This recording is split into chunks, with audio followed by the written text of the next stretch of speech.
Welcome back to Home Improvement. I'm your host, Jimmy D, and today we're talking about shiplap. We've completed the fireplace framing, we've done the tile and the grout, so now we're ready to wrap that bad boy up in some shiplap. The nice thing about shiplap is it is super readily available now. I got these from Lowe's. They come pre-primed. They sit on each other like so it's actually a pretty easy, simple install, and it creates a lot of depth and texture to your wall. So changes things up. If you're thinking about just doing paint on a wall, consider doing shiplap. It's not a huge investment, but it makes a huge difference on the wall. I've already mocked this thing up to kind of show you what it will look like. So again, it just laps over itself. Very simple, very easy to do, but makes a huge impression. Also, fun fact, some people call this shiplap, some people refer to it as nickel gap. The reason being is because the gap is about the size of a nickel, and in the olden days, that's where people used to keep all their change so they wouldn't lose it. Anywho, another fun fact of this episode is I somehow managed to lose half the footage. So this is going to actually pick up from shiplapping the right side of the wall to the right of the fireplace. I'm new to this whole YouTube thing, videography, photography. It's a lot of fun, but yeah, somehow I completely deleted all the footage of cutting and installing the shiplap on the fireplace itself. So it picks up basically from doing the wall to the right.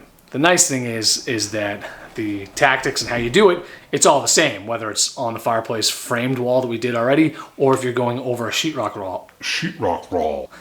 So yeah, so that's the nice thing about this. So yeah, so let's get into it.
So quick little trick, what I just did is basically just kind of knocked on the wall. I'm not sure if the mic picks that up, but you can kind of hear where there's a hollow cavity and then where it gets a lot harder because there's a stud behind it, and then it gets hollow again where it's just insulation. All I did was take an 1/8 inch drill bit, just drilled right through the sheetrock, and then you can actually see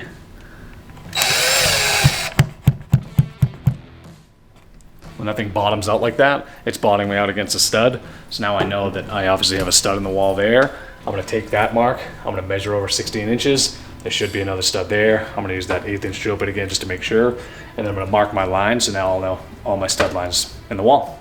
Again, I don't know if I'd recommend this. If you're not covering this wall with some sort of shiplap, you can use a stud finder. I just found out this neat little trick you can do with a clothes hanger. That might come up in another video. Thank you, Sandy. But yeah, this is just a quick, easy way to go about it for now. So this is the best shot in the whole video. Now all I'm simply doing is just matching up the shiplap to the left side to the existing side and just leveling it across. I'm using a 16 gauge nailer with 2.5 inch nails so I can get through that 1/2 inch shiplap and the 1/2 inch sheetrock behind it to get it to the studs in the wall.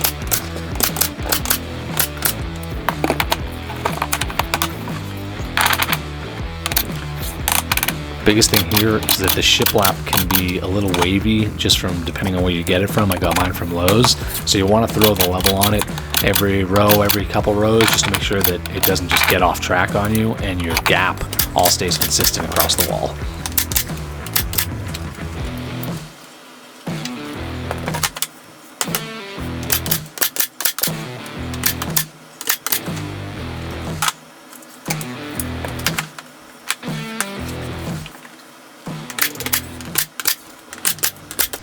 So for this last piece that's going up the top, I'm basically going to just rip it down because it's about 2 inches. The thing is, I got about 2 1/16 on one end, and I'm about 1.15" on the other end. So it's about an 1/8 inch difference. So what I'm going to do is I'm going to just basically draw that out. I got it marked on the board already. I'm going to freehand it on the table saw.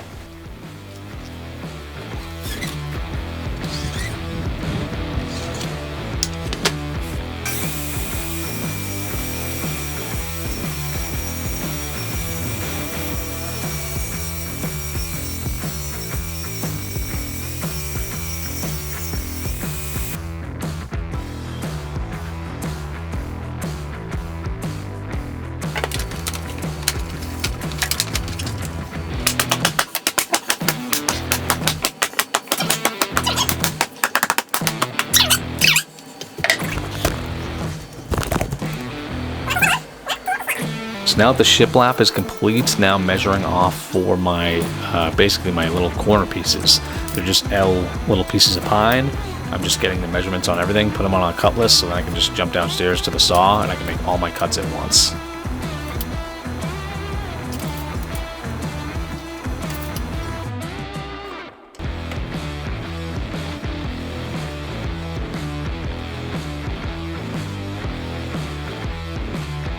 This was probably the trickiest cut of them all. It really wasn't anything too bad, but essentially what I need is an outside miter for the face wall across the front of the fireplace, but the back leg that dives into the tile, I need that to basically be a square cut. So right here, I'm only 45ing one leg of that L, and then the back leg of the L is just gonna be a straight cut. So it'll miter on the outside and they'll butt into each other on the inside. There's a shot here coming up that'll explain this a little bit better.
All right, it's a new day.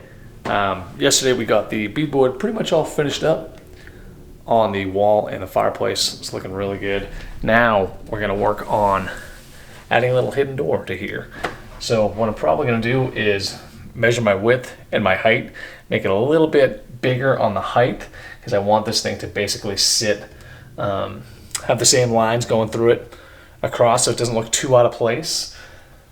We'll add our Blum European style hinges to it, and then Down here, we're gonna do something a little bit different. We're probably just gonna add like a quick little box 2x4 frame and then do that same idea. Cut the width right, make it a little bit taller, and then just cut that to fit. This access panel I'm not gonna be really using too much, so I don't really wanna, I don't know, waste the time of putting a door. Yeah, I don't know. I'll think about that as we go on. But for this one's gonna be where we're gonna start. So again, I'm gonna get this width measured up, get that pretty good. I'm gonna take 1, 2, 3, 4, 5 pieces of shiplap, cut them to that width. I'm probably gonna put a piece of maple ply as the backer to it because this shiplap is only like ½ an inch thick, and the Blum hinges need to sit at a depth of, I believe, about 3/8. So I'm gonna add about a ½ inch piece of plywood on the back of it just to give that some strength so that door will actually work pretty good. And then I bought a little stopper for the inside. So when you push press against it, it'll pop that door open. You can open that up, close it up nice. And I believe the hinges I got are soft closing, self-closing hinge. So that thing will look pretty tasty.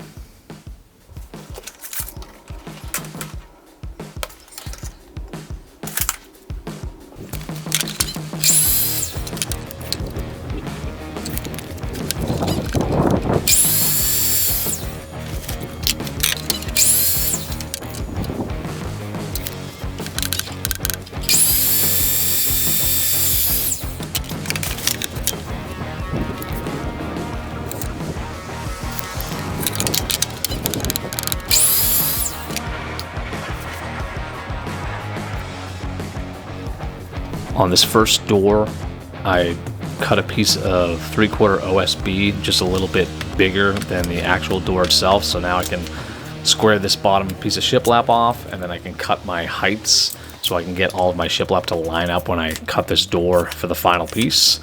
And I just face nailed that bottom row. I'm just going ahead and squaring everything up and then face nailing the rest of it, and I'll come back and putty these later.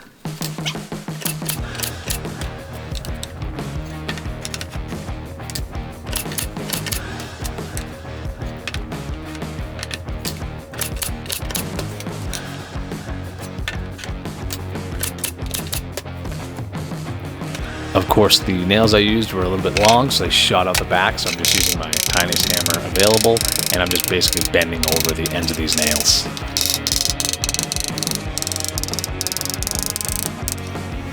Now that the shiplap is secured to the plywood backer, I can go ahead and trim this down and make my cuts where I need to, and then it'll be the size of the door.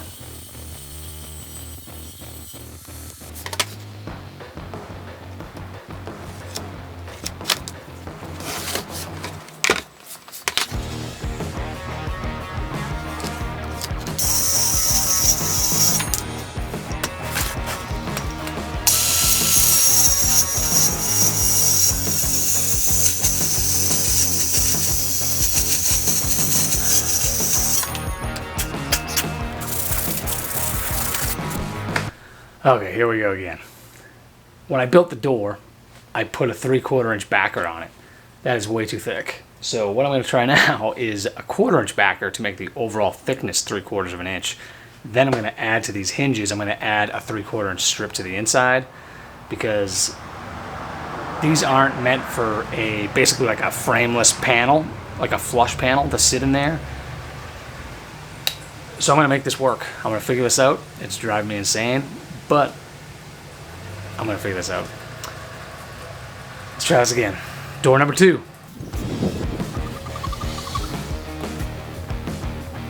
For round 2 of this door, I'm doing it a little bit different than round 1.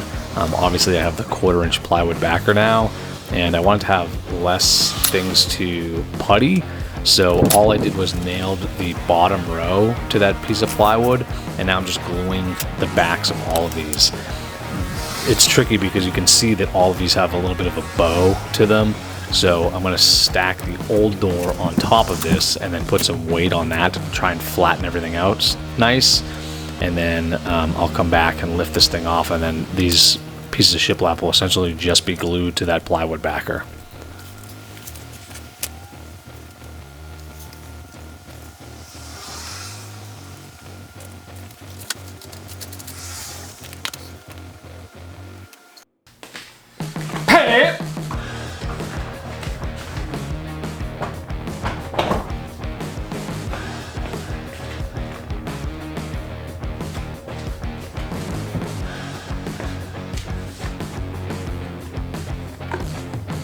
Now that everything's been glued up nice, I can go ahead and remove those 2 long nails for that first row that I set.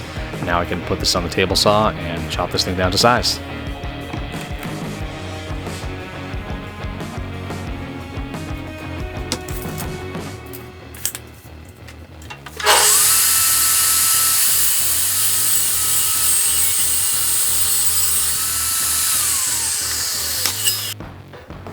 Now I'm using the template that came with the Blum hinges, and I'm laying them out on the back of this door. As you can see, I'm transferring it to another piece of 3/4 OSB plywood that I'm essentially using as a bumper, because I think I just got the wrong hinges, and I tried them with other hinges, and I tried to make these doors a couple different ways. Truth be told, this isn't the second door that I made. This is actually the third or even the fourth door. I can't even remember at this point. But the big thing is that I needed another piece of 3/4 to sit these hinges on, so this door essentially becomes a flush face door. Again, it'll make a little bit more sense once this thing gets installed.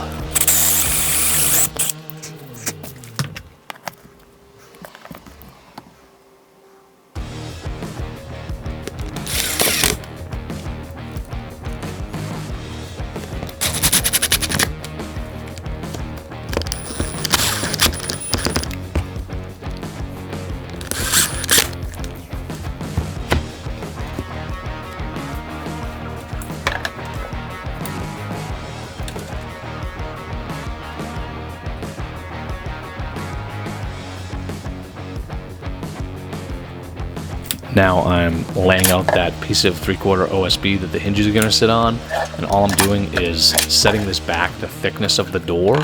So when I put this hinge set on, when the door closes and it overlays, it's going to sit flush to the shiplap on the outside.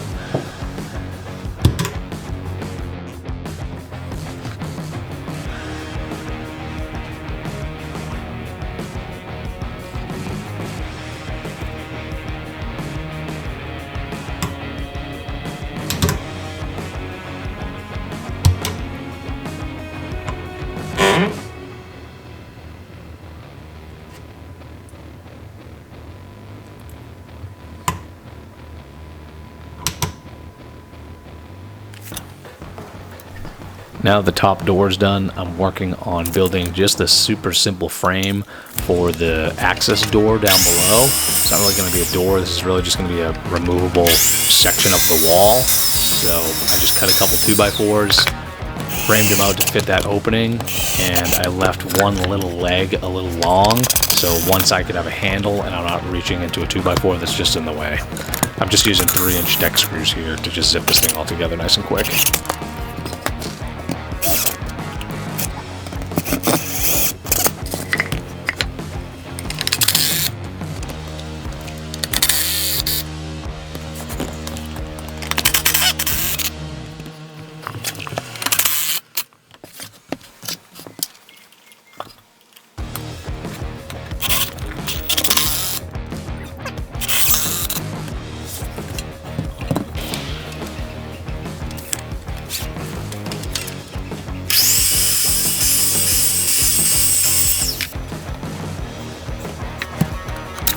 Now that that frame is slid into place, all I'm doing is taking the pieces of shiplap that I already cut to width and just lining it up to the pieces of shiplap on the left side and the right side, nailing it off, and that's pretty much it.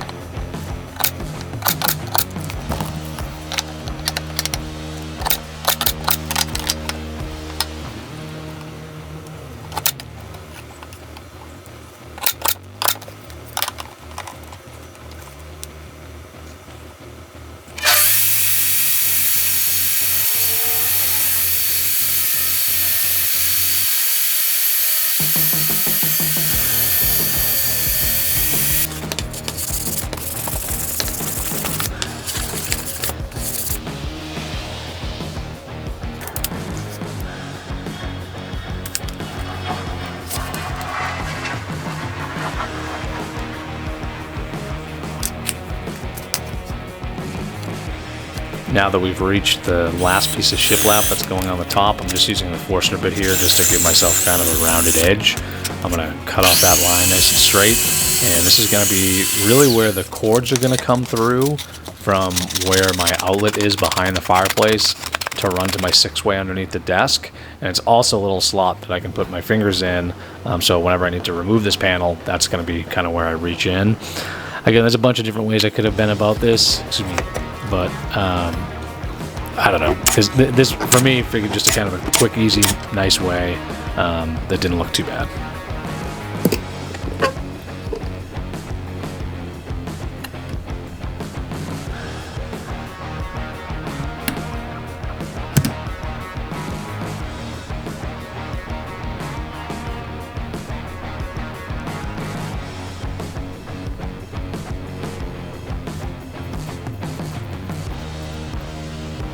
Now I'm on to the funnest part of this whole project. Just kidding, this part is terrible. All I did was just use some Minwax color changing wood putty and just a pretty flexible putty knife. And now I'm just going back and I'm going to putty in all of those face nail holes. So when I paint this, it comes out a lot smoother.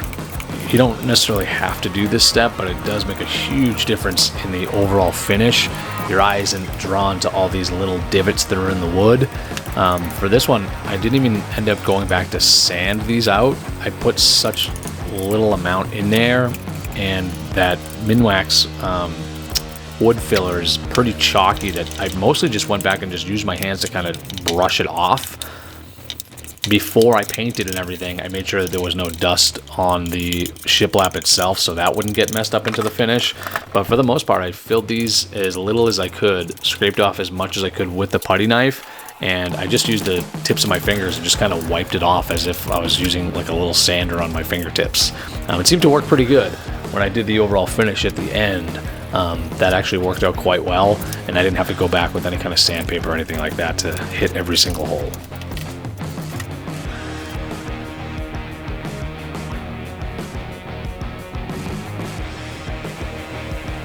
Easiest way to do this caulking is cut an angle on the tip, go nice and slow, fill that gap. I just take a rag, get a little bit damp, put my finger in the rag, and then just wipe it across. And the moisture from the rag can help push that caulking into the seam a little bit. It also wipes it off the ceiling and wipes it off the wall. Again, there's a bunch of different ways you can do this, but for paintable caulking, this is, for me, is how I've done it for years, and it's a super easy, pretty mess-free way of getting a nice, even caulking line before you paint.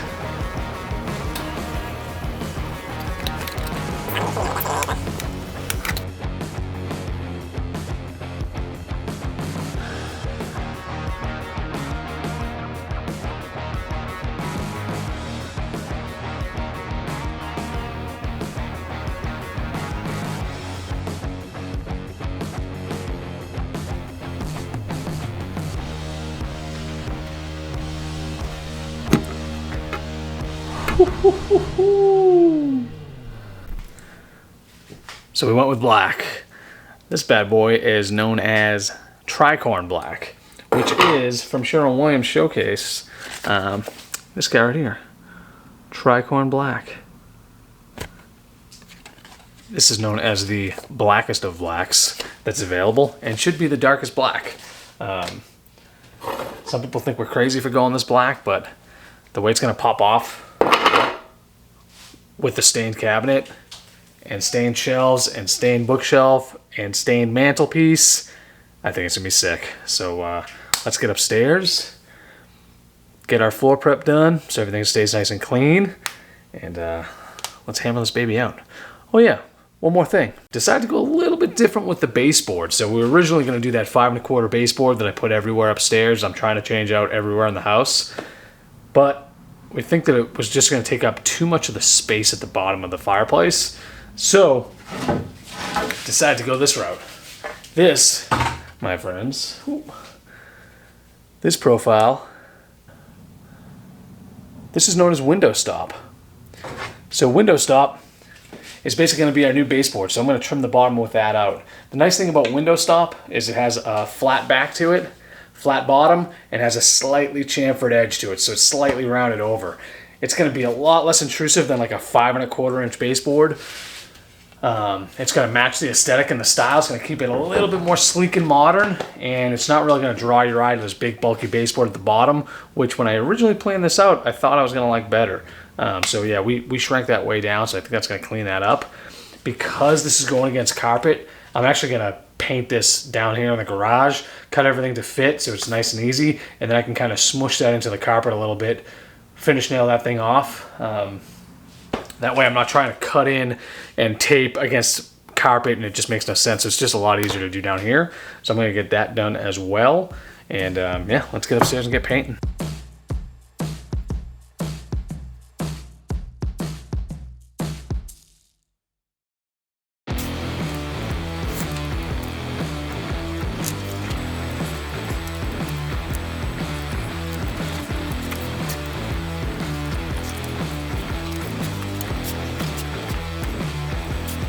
This is a pretty important step. Before I start painting, I took a separate brush and I started to brush out all of the little nooks and crannies in between each shiplap so there's no dust, because a lot of dust collects there.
That's some absolute black. Came out pretty good. Just a heads up, this corner I left unpainted because I'm gonna put a piece of trim there, a piece of corner trim, much like we did on the outside corners. But I'm gonna do that once the desktop is in, so I can cut it to the top of the desk, cut it below the desk. So pay no attention to that. And then also over here, my cutting job, yuck, tape bled out, so I gotta touch that up too. But all in all, came out pretty good. Now hopefully what I was talking about, my little storage nook made sense. And then my hidden shelf in here as well. Little soft closing. Whew, that's nice. So that's it, guys. Next thing we're gonna do is fill this space with a beautiful little work area. We're gonna build a custom cabinet that's gonna sit on that side, and then we're gonna put a desktop across. We're gonna probably do some hidden charging on it, and then do some shelves above. We still have a mantle to build here. We still have a bookshelf to build there. Last thing I really need you guys' help with is, babe, where's those stain color chips? All right, so we're having a debate. We're having a debate on what stain color we should do the cabinet we're building, and also going to be the shelves, the mantle, and the bookshelf. So it's kind of a big deal. These are the two options. What do you guys think? Should go a little darker? Should go a little lighter? I say one, my wife says the other. Take a look again. That's what we gotta figure out. If you want, leave a comment down below. What do you think we should do? Dark or light? I'm definitely leaning one way, and next episode we'll figure that out. So hope you guys enjoyed this. Honestly, it wasn't too bad. The touch-up painting, this made all the difference in the world. My wife's little artist painter brush, because this could get in between that shiplap, so that helped out big time. But it came out pretty nice. Still have to change that ceiling fan out because that thing is terrible looking. But yeah, all in all, this thing's moving along. All right, guys. See you on the next one.